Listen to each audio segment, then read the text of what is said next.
और मौजूदा सूरत हाल में हर एक का यही सवाल है कि ये पाकिस्तान कैसा है, मुल्क की मईशत कैसी है, मुल्क तरक्की कर रहा है या नहीं, आम आदमी के हालात क्या हैं, तालीम, सेहत, इंसाफ, तरक्याती सरगर्मियां इस वक्त परवान चढ़ रही हैं या नहीं, क्या मजदूर को उसका हक मिल रहा है, क्या मजलूम को इंसाफ मिल रहा है, महंगाई में कमी वाक़ हो रही है या अवाम महंगी अशिया भी बाआसानी खरीदने के लायक हो गए हैं, क्या सरकार की जानिब से मुकर्रर करदा आम मजदूर की तनख्वाह में उसका गुजारा बाआसानी हो रहा है।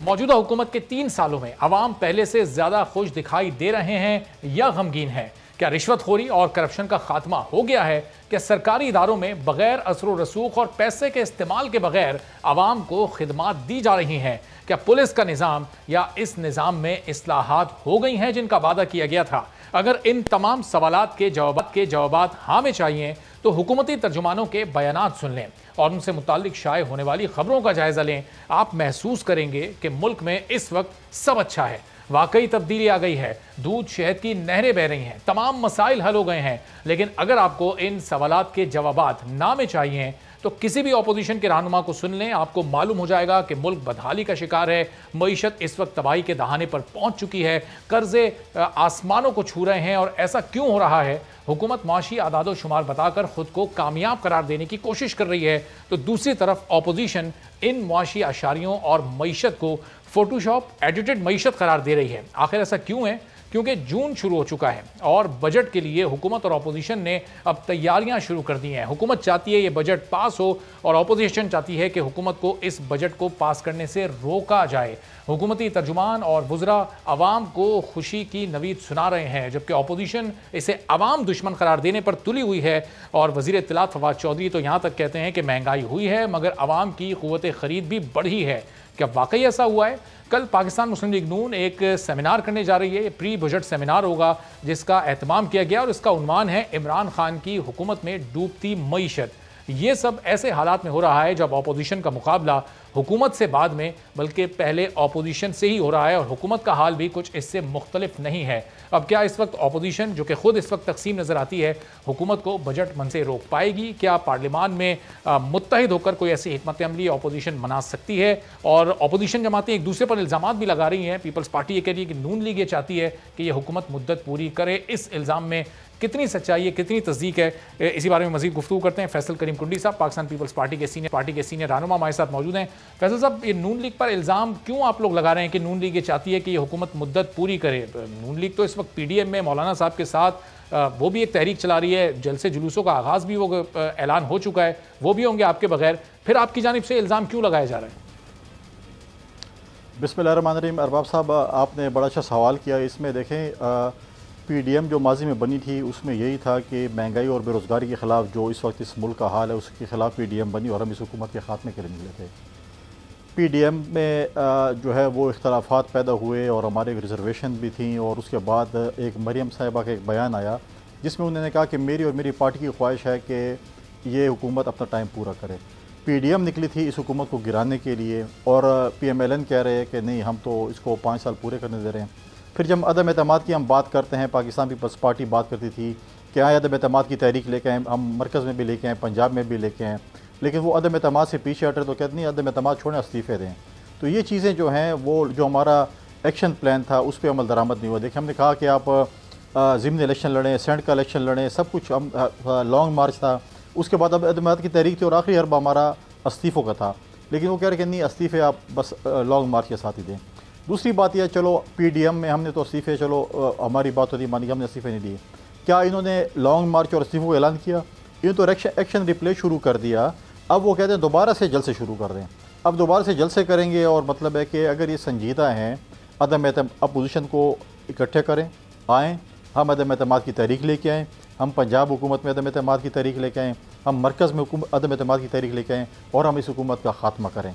और अगर इस तरह डिस्ट्रीब्यूट करें, देखें PMLN के बगैर अदम एतमाद की तहरीक कामयाब नहीं हो सकती, इसलिए हम कह रहे हैं कि आप लोग आएँ, लेकिन वो दाएं बाएं शाएं करके जो है रास्ता निकाल लेते हैं। फैसल साहब, आप लोग इस तकसीम से आप देख रहे हैं कि हुकूमत को कितना फ़ायदा हो रहा है, हुकूमत कितनी पुरएतमाद हो रही है कि खान साहब अब अवामी जलसों में ये बात कर रहे हैं, तकरीब में ही कह रहे हैं कि हम इस मुद्दत में हमने मईशत को इस्तेहकाम दे दिया और अगली मुद्दत में जो कि दूसरा दौर हुकूमत उनका होगा, हम ये करने जा रहे हैं। तो उनका आप एतमाद देखें और अपनी आप तकसीम देखें कि हुकूमत कहाँ जा रही है, अपोजिशन इस वक्त कहाँ जा रही है। देखें, आप थोड़ा सा पीछे चले जाएं। यहाँ पर एक डिक्टेटर था जो कि इस्लामाबाद में डी चौक पे मुक्के लहरा रहा था और कह रहा था मैं यहाँ पर जो है मुझे कोई नहीं हटा सकता।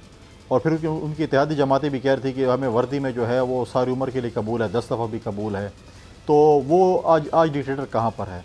तो ये चीज़ें जो है खुद एतमादी, जब लोग हुकूमत में होते हैं तो यही कहते हैं कि अगली हुकूमत भी मेरी, उससे अगली हुकूमत भी मेरी है। लेकिन साहब उस वक्त ऑपोजिशन मुत्तहिद थी, उस वक्त ऑपोजिशन यूँ तकसीम नहीं थी। नहीं, देखें, अब देखें, बात यह है कि जो आज इनके तर्जुमान हैं मेजॉरिटी या इनके साथ जो लोग हैं, ये माजी में मुशर्रफ के साथ भी थे, हमारे साथ भी थे, नून के साथ भी थे। जब ये हुकूमत जाएगी और ये पंछी उड़ना शुरू करेंगे, फिर हम इनसे पूछेंगे आपकी अगली हुकूमत कैसे आ रही है, आप कैसे मजबूत हैं। मईशत की आपने बात की कि फ़िगर्स की बात हो रही है, ये हो रही है। आप जाएँ बाहर सर्वे करें, क्या गरीब को 2 वक्त की रोटी मुयसर है? क्या आटा सस्ता हो गया है? क्या चीनी सस्ती हो गई है? क्या रोटी सस्ती हो गई है? क्या सालन सस्ता हो गया है? क्या दवाइयाँ सस्ती हो गई हैं? क्या सब्ज़ी, मुर्गी, रोज़मर्रा की अशिया सस्ती हो गई हैं? फ़िगर्स पे आप बैठ जाएँ, फेसबुक पे बैठ जाएँ, ट्विटर पे बैठ जाएँ, ग्राफ्स पे बैठ जाएँ, तो आपकी मईशत बहुत बिल्कुल मजबूत है। इस मईशत से गरीब आवाम पे क्या असर हुआ है? क्या गरीब आवाम को चीज़ें सस्ती मिल रही हैं? क्या सरकारी मुलाजमीन की तनख्वाहें बढ़ी हैं? हम अगर बहुत भी बुरे थे, हमारे दौर हुकूमत में 100+% सरकारी मुलाजमीन की तनख्वाहें बढ़ाई गई थी। ये हुकूमत का काम तो ये है कि बेनज़ीर इनकम सपोर्ट प्रोग्राम पे असास का लेबल लगा लें। वर्कर वेलफेयर बोर्ड के जो गरीब मुलाजमीन के फ़्लैट थे जो कि हमने सिंध में मुफ्त तकसीम किए, वो हमारे फ़्लैट जो कि लाहौर में शुरू हुए थे हमारे दौर में और पेशावर में शुरू हुए थे। इमरान खान साहब जाते हैं, कहते हैं मेरा हाउसिंग स्कीम का प्रोजेक्ट है। अगर ये इनका हुआ, मुझे बताएं कोई एक प्रोजेक्ट उनका बताएं जो इन्होंने शुरू किया हो। एक BRT शुरू की थी और वो BRT इनके गले में पड़ गई है। आज मुझे बताएं कि 40 अरब की जंगला बस जो है वो करप्शन से भरपूर थी, लेकिन 100 अरब से जिसको क्रॉस करके बस BRT ने वो जो है बिल्कुल पाक साफ जमजम की है। इनके दौर में करप्शन, मैं कहूँगा, चलो आपके जैसे आपने बयान दिया कि मैं गलत हूँगा, हम अपोजिशन है, मैं आपको दावत देता हूँ जहाँ पे ये 8 साल हुकूमत कर रहे हैं, आप आएँ, हम चलते हैं KPK में और मैं आपको बताऊँ कि वहाँ पर रिश्वत का बाज़ार किस तरीके से गर्म है, क्या पोजीशन है, क्या नहीं है, क्या हालात है उस सूबे के। लेकिन अब जब आप कहेंगे तो ये अपोजिशन है, आए उधर चलते हैं और देख लेते हैं कि क्या है, तो फिर पता चल जाएगा कि इनके क्या हालात, इनके कितने ठीक है, कितने बुरे हैं। तो ये चीज़ें तो ये कहेंगे। इनके जो एडवाइज़र्स हैं या जो हैं वो तो फॉरनर्स हैं, कोई जो है वो इलेक्टेड भी मेजॉरिटी नहीं है। वो तो जब भी हुकूमत जाएगी ब्रीफकेस बंद कर लेंगे, अपनी CV लेके फिर रहे होंगे कि हमें रोज़गार चाहिए, किसी और जगह उनको नौकरी मिल जाएगी, उनके गीत गाएंगे वो लोग। सही, लेकिन फैज़ल साहब, ज़ाहिर है अभी जो हुकूमत अपने माशी अशारिये बता रही है, इकनॉमिक ग्रोथ जो एक्सपेक्टेड थी उससे बढ़कर सामने आई है, बताया जा रहा है। एक्सपोर्ट पिछले रिकॉर्ड तोड़ चुकी है, 4 बम्पर क्रॉप्स हुई हैं, रेमिटेंसेज मुल्क की तारीख की बुलंद तरीन सतह पर बता रहे हैं कि चली गई है। इससे मुतालिक मैं आपके पास सवाल लेकर आता हूँ। Senator lieutenant general retired Abdul Qayyum sahab Noon league के रहनुमा भी हमें ज्वाइन कर चुके हैं। अब सेनेटर साहब ये बताइएगा कि अब आगे बजट सेशन होने जा रहा है, ये अपोजिशन की 2 बड़ी जमातें आमने सामने खड़ी हैं।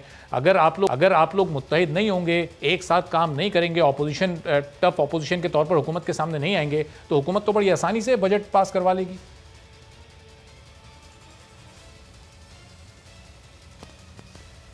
देखें, जहाँ तक ताल्लुक़ पार्लियामेंट का है वहाँ अपोजिशन बिल्कुल मुत्तहिद है। पीपल पार्टी हो, मुस्लिम लीग नून हो या बाकी जमातें, उनका एक ही लीडर ऑफ द अपोजिशन है और वो उनकी सपोर्ट से बना है और वो शहबाज शरीफ साहब हैं और उसके पीछे इन्होंने गेट टुगेदर भी की है और एक स्ट्रेटजी तय हो रही है।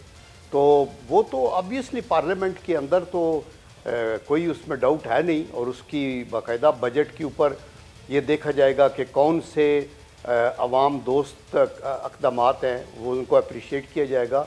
लेकिन अगर ये महंगाई और बढ़ेगी और टैक्सेस और लगेंगे और लोगों को छूट ना मिली जो ऑलरेडी पिस चुके हैं, आप ये देखें कि जो पेंशनर हैं, जो सैलरीड लोग हैं, बेरोज़गारी की तरफ जो बहुत से लोग गए, ख़त्ते गुर्बत से जो नीचे गिरे, मतलब मिलियंस करोड़ों लोग ख़त्ते गुर्बत से नीचे उतरे हैं।